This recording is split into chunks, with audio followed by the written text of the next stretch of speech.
Namo tassa bhagavato arahato sama sambuddhassa.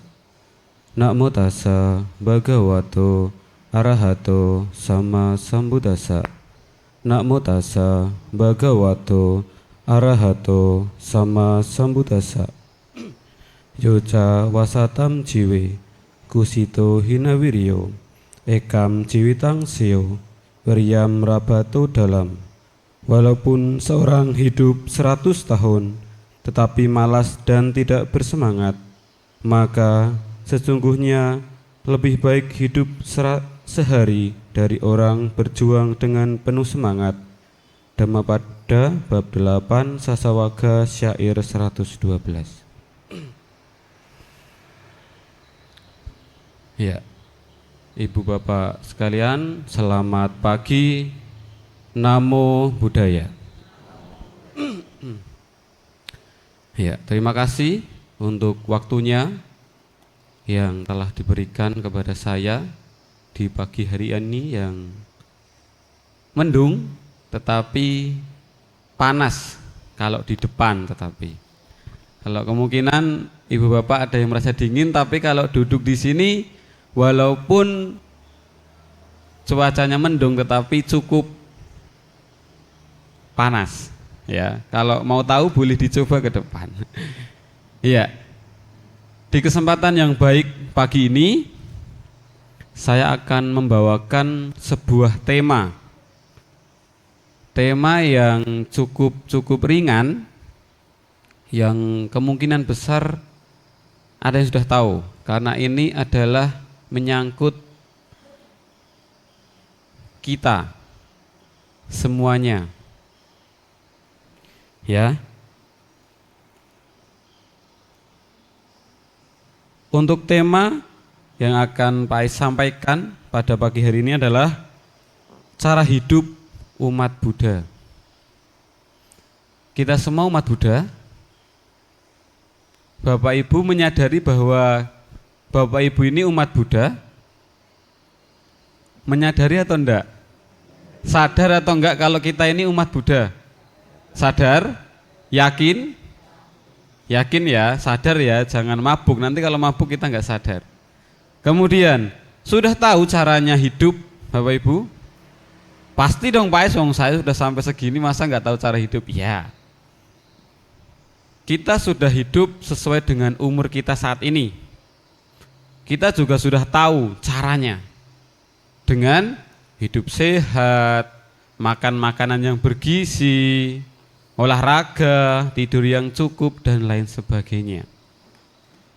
Itu adalah cara hidup kita sebagai makhluk hidup. Tetapi bagaimanakah cara hidup sesuai atau menurut dalam agama Buddha? Apakah Bapak Ibu ada yang sudah tahu bagaimana caranya hidup sesuai ajaran atau agama Buddha? Harusnya sudah tahu, tetapi mungkin pura-pura tidak tahu atau malu untuk berbicara. Tidak usah malu, karena kita setiap hari Minggu, bahkan mungkin setiap hari kita ketemu. Nah, sebelum itu Pak Ais ingin bercerita sebentar. Ada 3 orang, sebut saja A, B, dan C. Suatu waktu 3 orang ini ingin pergi ke suatu tempat. Misalnya dari Tegal ingin ke Selawi. Tapi ini jangan diibaratkan seperti saat ini ya. Ini kehidupan yang agak kuno, ibaratnya seperti itu. Kendaraan masih cuma kuda, belum ada kendaraan bermotor. Kemudian orang A ini memiliki peta yang akurat untuk pergi ke Selawi, dari Tegal menuju Selawi, dengan juga pengalaman dia bepergian, punya pengalaman, punya kuda, punya peta yang akurat.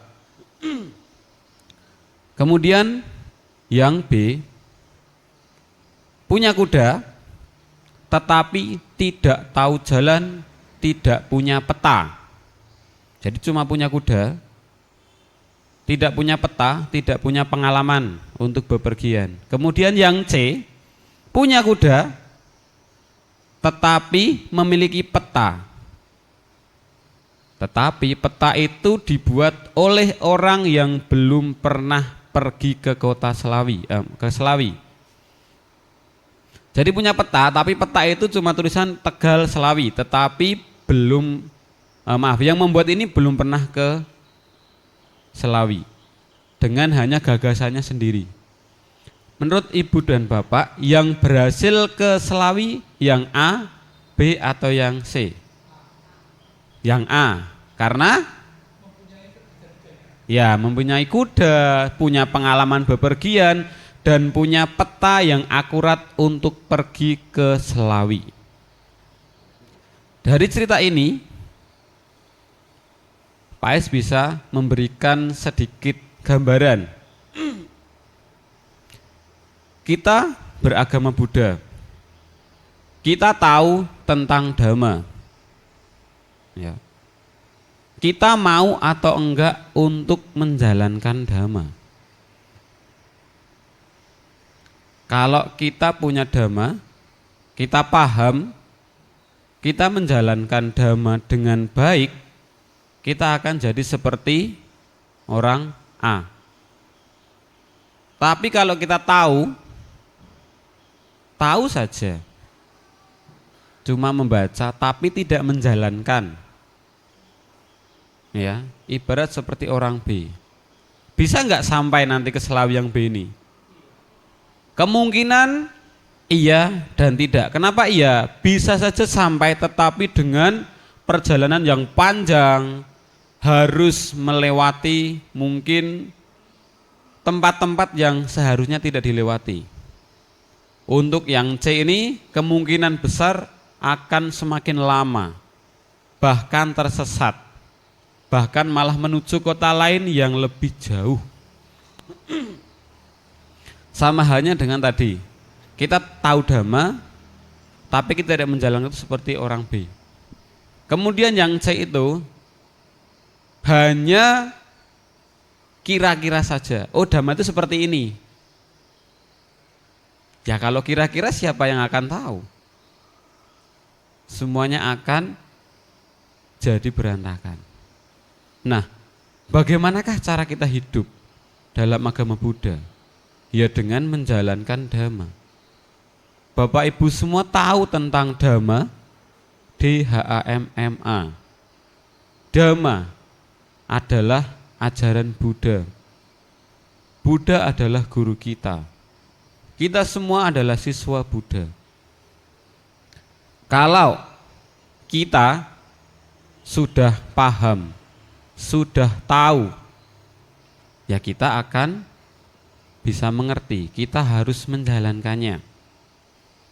Nah, dahulu kala di kelahiran Buddha, di tempat kelahiran Buddha di India, menganut dua paham tentang kehidupan.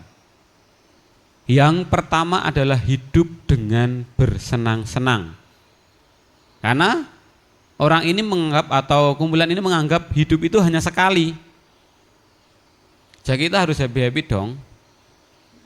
Masa hidup sekali kita mau susah-susah, kita mau menderita. Kita kan hidup sekali, jadi kita harus bahagia, happy-happy, senang-senang.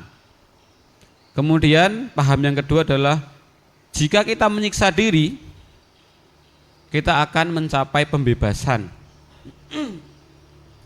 akan mendapatkan hidup yang abadi. Kemudian ketika itu Bodhisattva Siddhartha atau Pangeran Siddhartha ini mengerti, ternyata kalau aku hidup bersenang-senang, karena dulu kan Pangeran Siddhartha ini tinggal atau hidup di lingkungan istana yang pastinya mewah, megah. Ibaratnya semua apa yang diinginkan akan dituruti.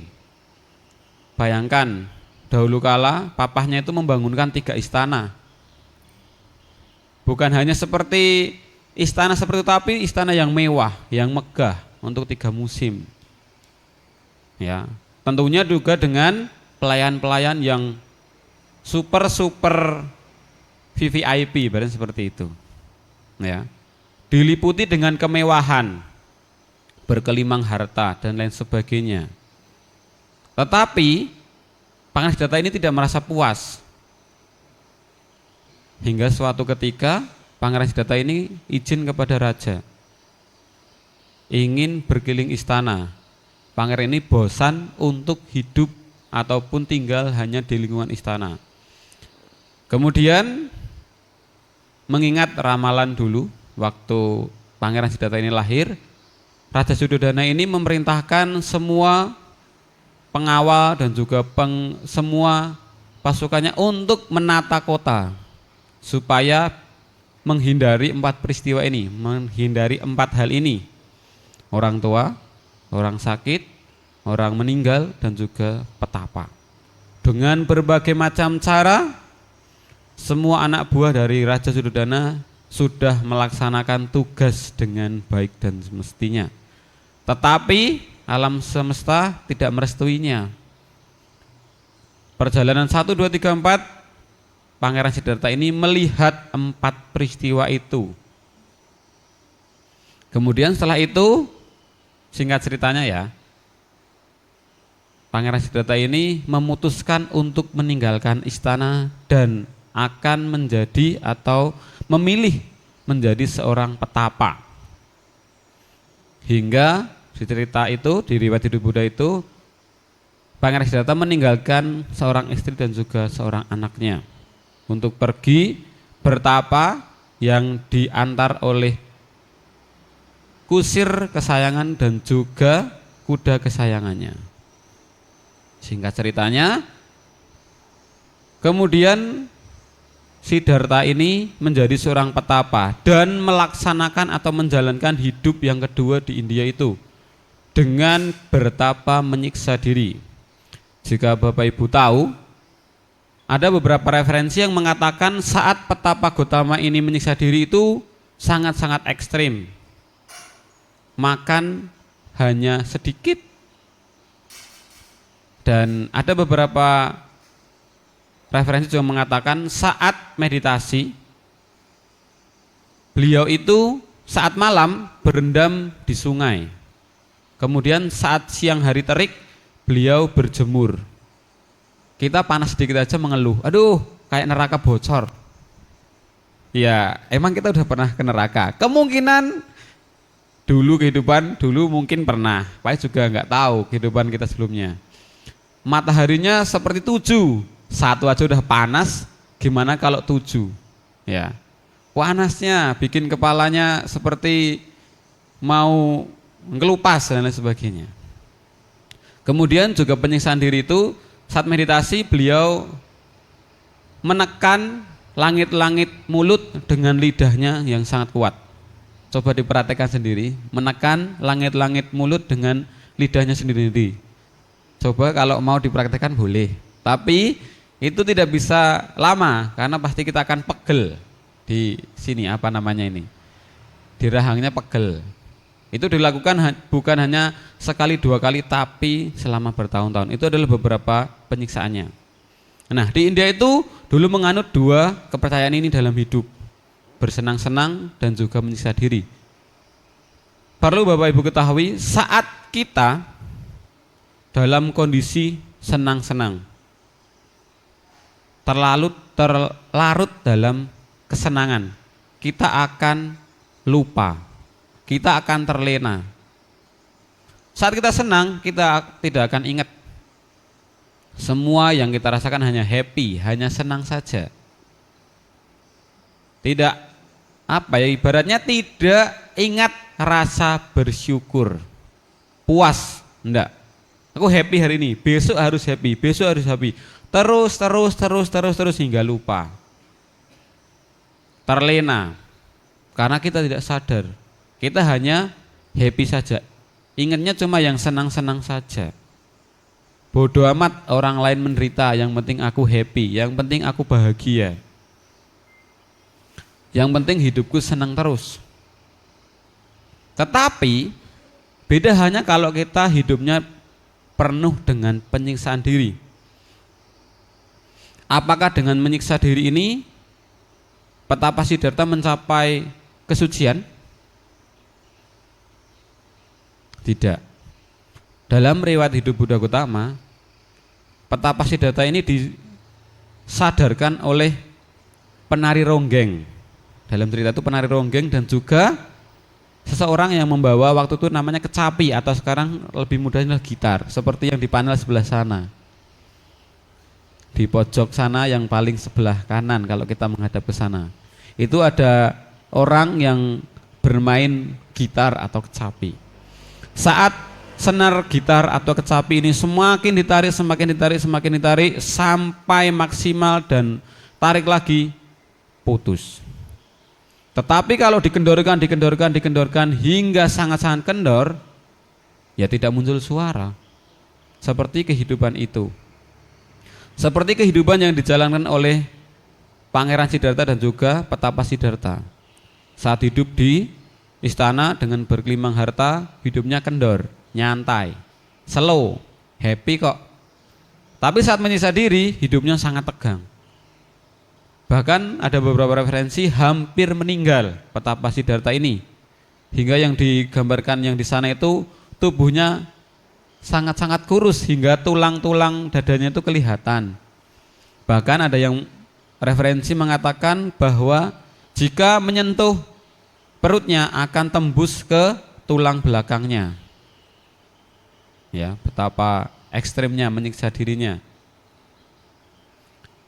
Nah, apakah kita juga harus mencontoh seperti Pangeran Siddhartha yang hidupnya mewah, hidupnya yang foya-foya, atau mencontoh petapa Siddhartha yang hidupnya menyiksa diri?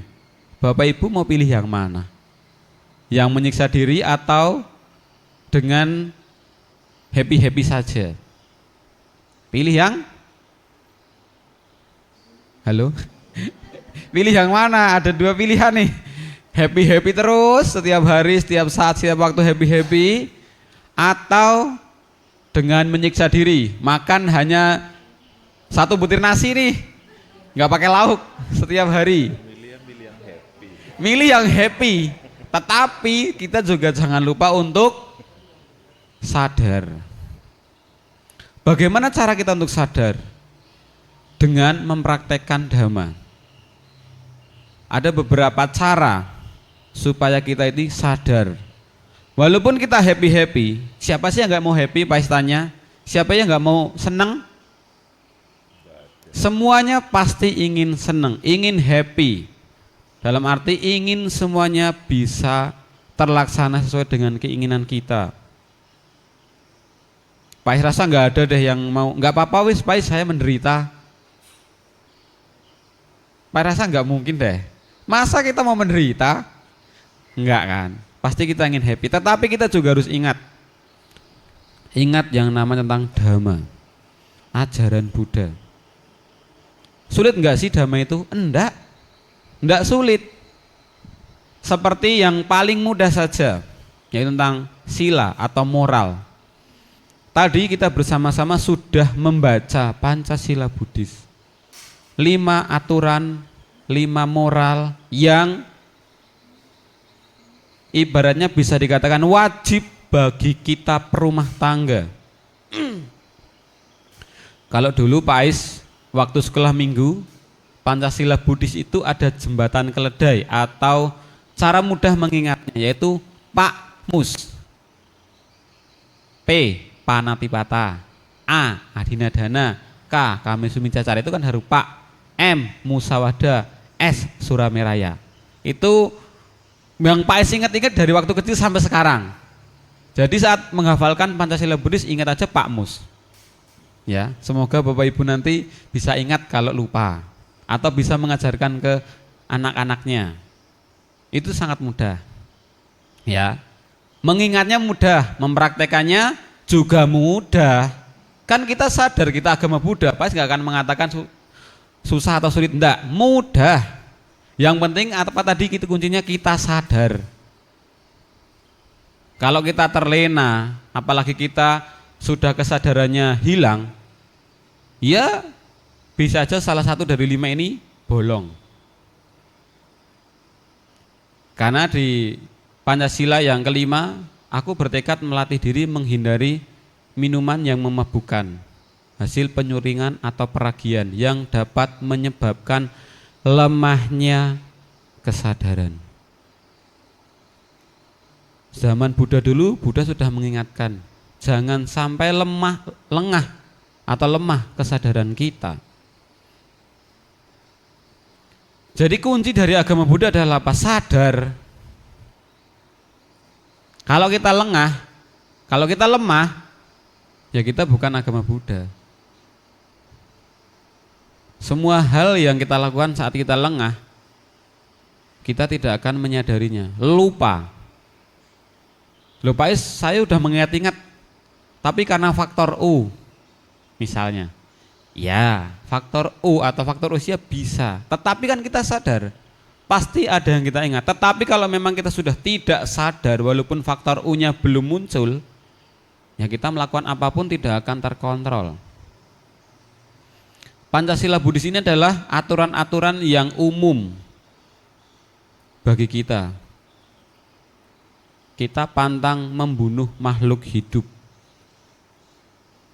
Kita berusaha untuk tidak membunuh, tidak menyiksa, ya, tidak membuat makhluk hidup ini menderita. Tidak bisa Pak Ais, kalau saya tidak makan daging, tidak makan ikan, tidak makan ayam, kebutuhan ataupun konsumsi saya kurang, nanti saya gampang sakit. Iya, betul. Apa yang bisa kita lakukan atau cara yang lebih baik, tetapi kita bisa makan daging, makan hewan yang patut dimakan. Patria sering mengadakan yang namanya function. Nah, kita bisa ikut berdana atau ikut juga langsung ikut melepaskan, biasanya lele.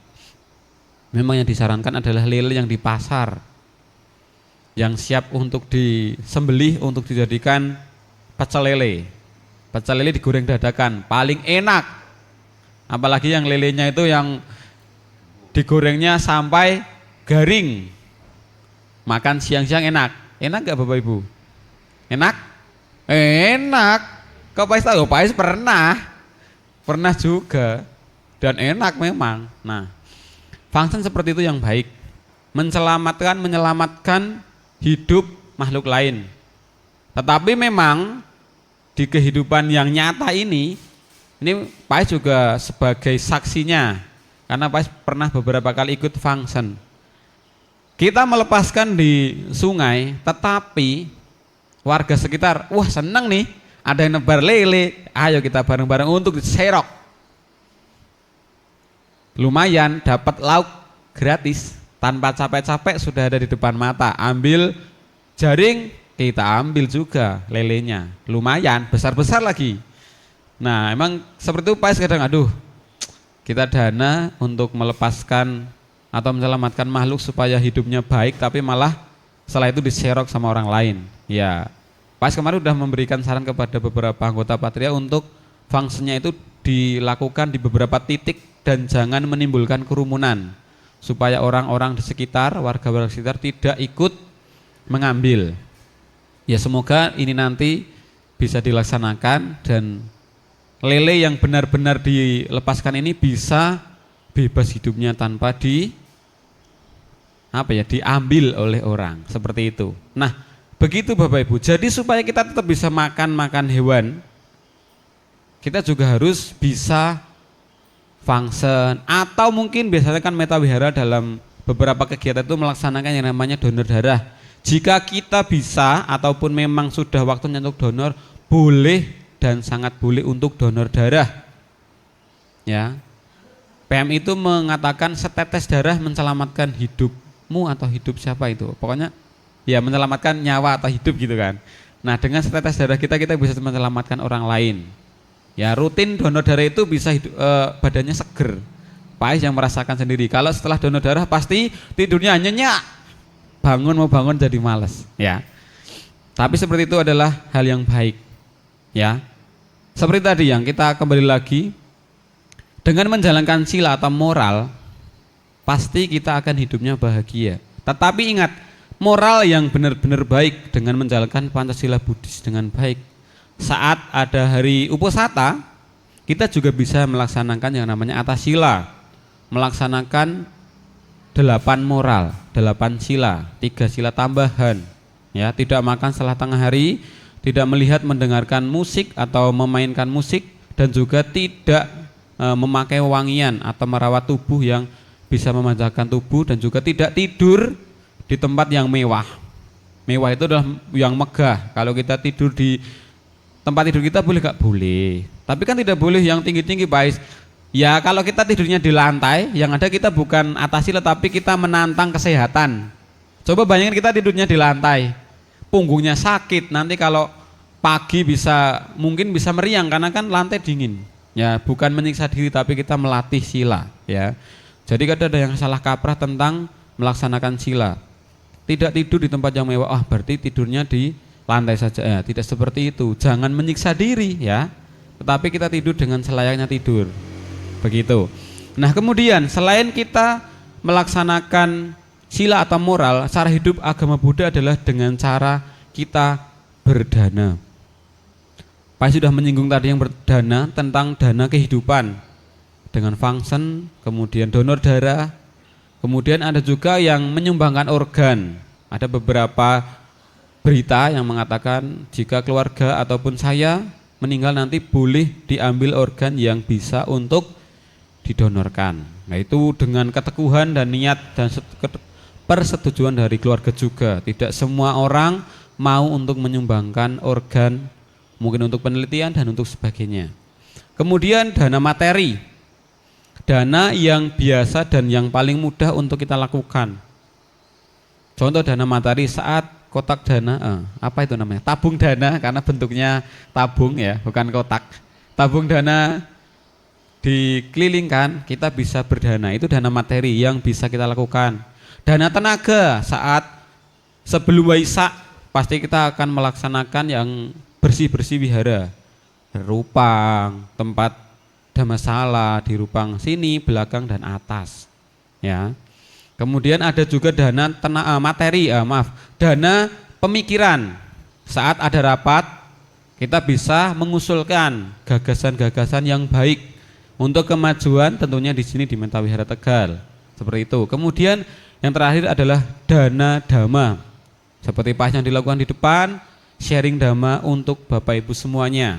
Sekali lagi, Pak Ais di sini bukan untuk menggurui, tapi Pak Ais memiliki beberapa ilmu dan Pak Ais bagikan kepada Bapak Ibu semuanya. Semoga ilmunya juga diterima. Jadi begini, saat kita ingin mendapatkan atau memperoleh ilmu baru, kosongkan sedikit ilmu yang kita miliki. Bukan dibuang ya, tapi dikosongkan sedikit. Kalau kita tetap menutup rapat ilmu yang kita dapat, ilmu yang baru tidak akan masuk. Ibaratnya seperti itu. Banyak yang mengatakan demikian, Pak Ais juga menyadarinya. Kita jangan saat ada orang lain, terutama mungkin saja Pak Ais yang lebih muda dari Bapak Ibu semuanya ngomong di depan, alah apa sih? Ngomong apa sih? Ya Pak Ais mohon untuk sedikit didengar. Barangkali ilmu yang Pak Ais sampaikan ini bisa berguna untuk Bapak Ibu. Ya sekali lagi Pak Ais bukan menggurui tetapi memberikan sedikit informasi, sedikit ilmu yang Pak Ais berikan. Oke, lanjut lagi. Bagaimana cara hidup yang selanjutnya? Cara hidup agama Buddha. Seperti yang sudah dicangangkan oleh Rama Surya Dhammo. Setiap hari Kamis malam, rajin-rajinlah kita bermeditasi. Lah emang Pak Ais juga meditasi. Jujur Pak Ais kadang bolong. Sampai Rama Surya Dhammo juga menegur saya, Pak Ais meditasi. Oh iya baik. Baik. Resolusi di tahun 2026, rajin untuk meditasi. Ya. Lah ini bagus dong. Kita harus punya resolusi. Masa kita 2025 meditasi 1 bulan sekali aja. Bulan besok nggak bisa. Ya berarti selama 1 tahun hanya meditasi Kurang lebih berapa itu? 1 bulannya dikurangi 1. Berapa itu? Ya pokoknya intinya ya wis lah, kalau misalnya minggu ini ndak bisa berangkat, minggu depan. Nah, minggu depan hujan, minggu depannya lagi, terus sampai lama-lama jadi lupa. Ya. Meditasilah selagi kita masih bisa bermeditasi.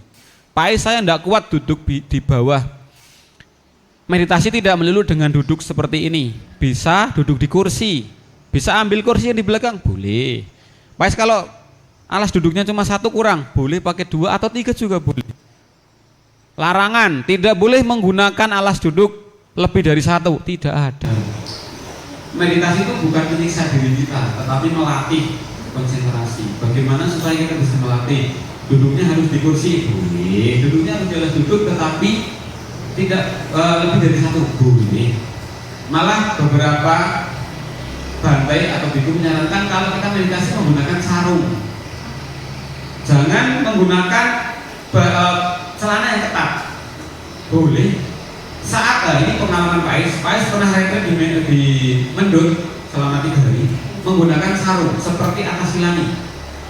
Sarungnya tapi warna hitam. Bener-bener sarung diikat. Tapi itu pinjaman bukan belang, ya. Kalau Bapak Ibu tertarik, boleh silahkan nanti menghubungi sekretariat di Mendut. Setiap biasanya 2 bulan atau 3 bulan sekali pasti ada dari meditasi. Dan itu pesertanya tidak hanya agama Buddha, ada beberapa lagi yang non Buddhis. Biasanya seperti itu. Nah, saat meditasi kita harus juga nyari posisi duduk yang nyaman. Posisi kanan di depan boleh, posisi kaki kiri di depan boleh. Seperti Buddha seperti boleh kalau kita kuat. Pas itu tidak kuat. Karena sementara kaki harus di atas, dilipat, dan itu sakit. Kalau kita posisi duduknya selonjoran boleh nggak Pais? Kalau itu Pais nggak bisa menjawab ya. Karena kalau kita berdiri selonjoran ya nanti lama-lama tangan akan gini.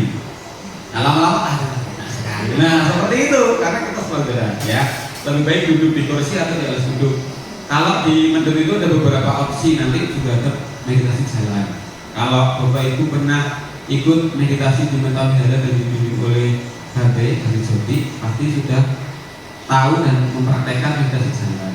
Ya, biasanya kalau meditasi jalan itu baiknya setelah bangun pagi, kemudian setelah makan. Karena kalau kita setelah makan pasti akan ngantuk. Ya, dalam kesehatan kalau setelah makan terus kita tidur itu katanya insulin atau gula darah kita bisa naik, gitu ya. Jadi kalau setelah makan lebih baik jangan